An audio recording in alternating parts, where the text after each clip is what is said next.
dulu leh. Lukas dulu tanya.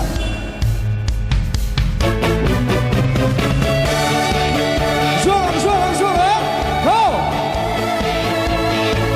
Mari mencoba.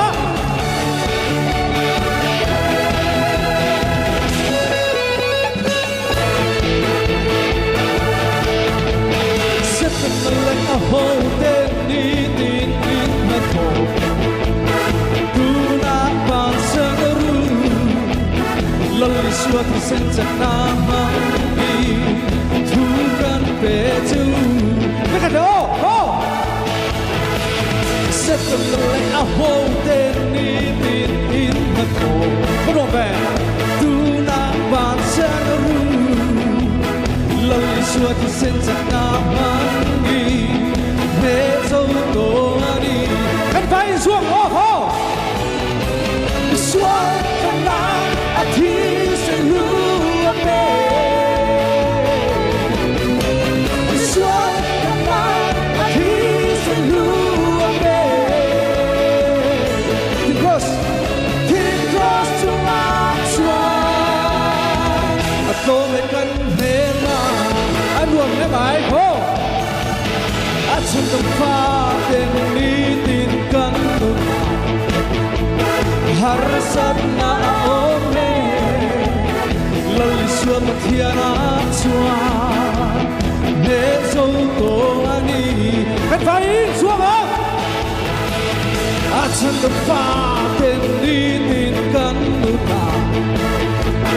Harasat na ome Lalu setiara cua Tungani Oh ketiga Suo Suau tenang hati seluruh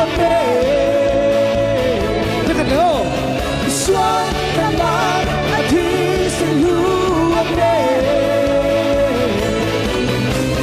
Tingkos cuma cua Atau megang kan baik harus berdua damlo infahi tunalo dam toru lali suatu satu warna di senajwa kandam tori ho harus berdua damlo infahi tunalo dam toru Lalu suatu satu senajwa kandam toani suama suatu kenal hati seluruh apa dua pe suatu kenal hati seluruh tingkos cuma suan atau mekan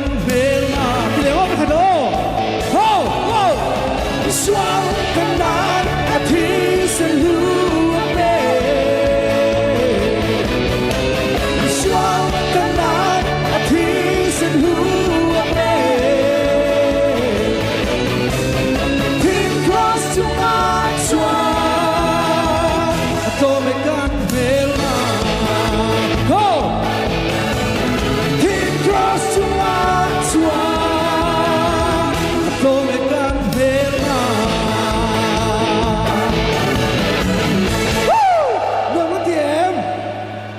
Nakita kan sayang aaya na sayin kan lamang kan sayang voin ni chuka se ton khan hlimni ani leh khalome